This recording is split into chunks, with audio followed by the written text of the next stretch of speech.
नमस्कार, मैं हूं शिवेंद्र श्रीवास्तव। मुंबई के कद्दावर राजनेता, बिल्डर और कारोबारी बाबा सिद्दीकी की हत्या के बाद बॉलीवुड सदमे में है। महाराष्ट्र के कई राजनेता सदमे में हैं। मुंबई पुलिस के कई मौजूदा और पूर्व अफसर सदमे में हैं।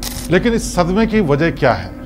क्या बाबा सिद्दीकी का रसूख इतना था कि पूरी फिल्म इंडस्ट्री हिल जाए, मुंबई का पूरा रियल एस्टेट सेक्टर हिल जाए, मुंबई की राजनीति हिल जाए? अगर कथित तौर पर हमला गैंगस्टर लॉरेंस बिश्नोई ने ही कराया है, तो ये भी कहा जा रहा है कि लॉरेंस ने बाबा सिद्दीकी की हत्या कर बॉलीवुड और अंडरवर्ल्ड के बीच की कड़ी तोड़ दी है। क्या इस तरह की थी बाबा सिद्दीकी की शख्सियत? आइए आज आपको बताते हैं। बात करीब 1.5 दशक पहले की है। सामना अखबार में एक छपी खबर ने मुंबई में तहलका मचा दिया था। खबर के मुताबिक अंडरवर्ल्ड डॉन दाऊद इब्राहिम ने तब के कांग्रेस विधायक बाबा सिद्दीकी को धमकाते हुए कहा था, ज्यादा सड़ा मत बन, राम गोपाल वर्मा से तेरी फिल्म बनवा देंगे। नाम होगा एक था एमएलए। यह खबर तब आई थी जब बाबा सिद्दीकी पर दाऊद से करीबी होने के आरोप लगा करते थे। सामना के मुताबिक बाबा सिद्दीकी को बॉलीवुड और अंडरवर्ल्ड के बीच का ब्रिज कहा जाता रहा है।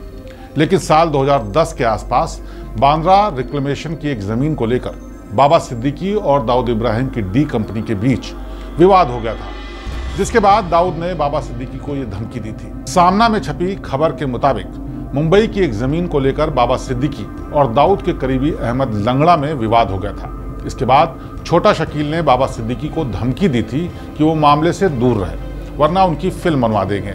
एक था एमएलए। बाबा सिद्दीकी ने इसकी शिकायत बाकायदा मुंबई पुलिस से की थी। इसके बाद अहमद लंगड़ा को Maharashtra control of organised crime यानी मकोका के तहत गिरफ्तार किया गया था। बाबा सिद्दीकी राजनीति में आगे बढ़े तो दाऊद गैंग से दूरी बनाने की कोशिश करते रहे, लेकिन कहते हैं अतीत आपका कभी पीछा नहीं छोड़ता।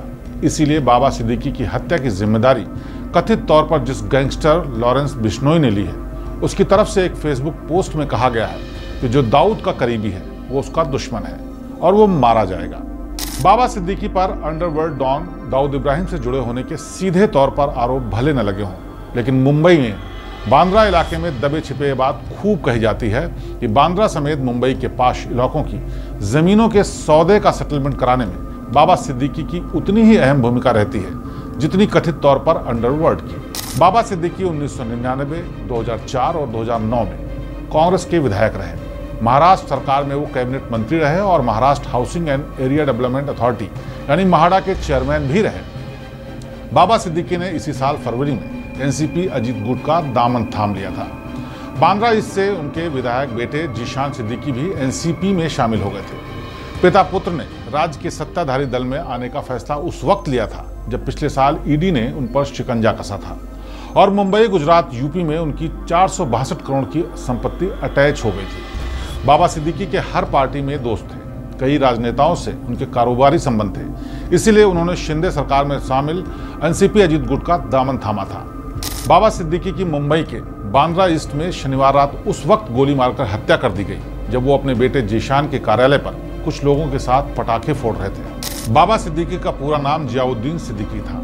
बिहार के गोपालगंज जिले से उनके पिता रोजी रोटी की तलाश में मुंबई पहुंचे थे और घड़ी और रेडियो सुधारने का काम करने लगे थे। बाबा सिद्दीकी का जन्म पटना में अब्दुल रहीम सिद्दीकी और रजिया सिद्दीकी के घर पर हुआ। पिता घड़ी सुधारने का काम करते थे, इसमें बाबा सिद्दीकी भी उनकी मदद करते थे। बाबा सिद्दीकी ने मुंबई के सेंट एनएस हाई स्कूल से 12वीं और एमएमके कॉलेज से ग्रेजुएशन किया। बाबा की पत्नी का नाम शाहजीम सिद्दीकी है। उनके 2 बच्चे हैं। बेटी अर्शिया सिद्दीकी डॉक्टर है, जबकि बेटे जीशान सिद्दीकी विधायक हैं। बाबा सिद्दीकी ने स्टूडेंट पॉलिटिक्स से करियर शुरू किया। 1977 से 1980 तक वे कांग्रेस की स्टूडेंट विंग एनएसयूआई के मेंबर रहे। 1982 में बांद्रा यूथ कांग्रेस के महासचिव सेक्रेटरी बनाए गए। 1988 में मुंबई यूथ कांग्रेस के अध्यक्ष बने। 1993 में वो बीएमसी में कॉरपोरेटर यानी पार्षद चुने गए थे। साल 1999 में बाबा सिद्दीकी कांग्रेस के टिकट पर पहली बार बांद्रा वेस्ट से विधायक बने। इसके बाद वो साल 2014 तक लगातार 3 बार इस सीट से विधायक रहे। बाबा साल 2004 से 2008 तक महाराष्ट्र सरकार में खाद्य और श्रम राज्य मंत्री भी रहे। फरवरी 2024 में वो कांग्रेस छोड़कर अजीत पवार की एनसीपी में शामिल हो गए। वे Maharashtra housing and area development authority के मुंबई डिवीजन के अध्यक्ष भी रहे थे। राजनीति में शुरुआती दौर में ही बाबा सिद्दीकी की मुलाकात मशहूर अभिनेता और पूर्व सांसद सुनील दत्त से हुई। सुनील दत्त ने बाबा सिद्दीकी की मुलाकात बेटे संजय दत्त से कराई। इसके बाद संजय दत्त और बाबा सिद्दीकी गहरे दोस्त बन गए। संजय दत्त ने ही बाबा सिद्दीकी की मुलाकात सलमान खान और दूसरे कई फिल्मी सितारों से कराई थी। बांद्रा सीट से 3 बार विधायक रहे बाबा सिद्दीकी का बॉलीवुड में अच्छा खासा कद था, क्योंकि बांद्रा इलाके में ही ज्यादातर फिल्मी हस्तियां रहती हैं। उनकी इफ्तार पार्टी के दौरान सलमान खान, शाहरुख खान, संजय दत्त, शिल्पा शेट्टी, तमन्ना भाटिया जैसे तमाम सितारे शिरकत करते रहे हैं।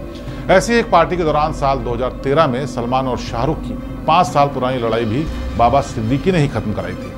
बाबा सिद्दीकी की हत्या को उनकी अभिनेता सलमान खान से करीबी को जोड़कर भी देखा जा रहा है। गैंगस्टर लॉरेंस बिश्नोई की सलमान खान से करीब 20 साल पुरानी दुश्मनी है। काले हिरण के शिकार के मामले को लेकर लॉरेंस बिश्नोई सलमान खान से बदले की फिराक में रहता है। बाबा सिद्दीकी और सलमान खान की करीबी का अंदाजा इसी बात से लगाया जा सकता है कि बाबा सिद्दीकी की हत्या के बाद सलमान खान सबसे पहले उनके घर पहुंचे। सलमान खान बाबा सिद्दीकी के जनाजे में अपने बॉडीगार्ड सियरा के साथ पहुंचे। बताया जाता है कि बाबा सिद्दीकी की हत्या के बाद सलमान खान ने फिलहाल बिग बॉस की शूटिंग रोक दी है। सलमान खान पर खतरे को देखते हुए उनकी सुरक्षा और बढ़ा दी गई है। बताया यह भी जा रहा है कि सलमान खान इतने सदमे में हैं कि बाबा सिद्दीकी के मर्डर के बाद वो 2 रात से सोए तक नहीं है। सलमान खान ने अपने प्रशंसकों से कहा है कि फिलहाल वे उनके घर न आए। बाबा सिद्दीकी से गैंगस्टर लॉरेंस बिश्नोई इसलिए भी चिढ़ता था क्योंकि बाबा सिद्दीकी ने कई मौकों पर सलमान खान की मदद की थी। हिट एंड रन केस में वो खुद सलमान खान की मदद के लिए कोर्ट पहुंचे थे। बाबा सिद्दीकी मुंबई में वो शख्स था जो बॉलीवुड के अंदर के झगड़े सुलझाने में भी मीडिएटर की भूमिका निभाता था। जब सलमान खान और शाहरुख के बीच कोल्ड वॉर चरम पर था, तब साल 2013 की इफ्तार पार्टी में सलमान शाहरुख को गले लगाकर दोनों की 5 साल की पुरानी दुश्मनी खत्म कराने में भी बाबा सिद्दीकी का ही रोल था।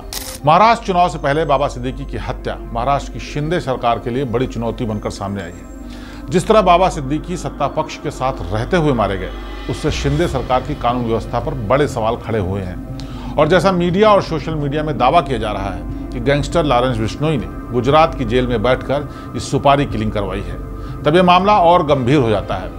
जांच में बाबा सिद्दीकी के मर्डर की असली वजह क्या है, ये निकलकर सामने आती है तो पता चलेगा कि क्या असलियत थी और क्या कहानी। और जब भी ये कहानी सामने आएगी और आगे बढ़ेगी तो इस बारे में हम जरूर आपको बताएंगे।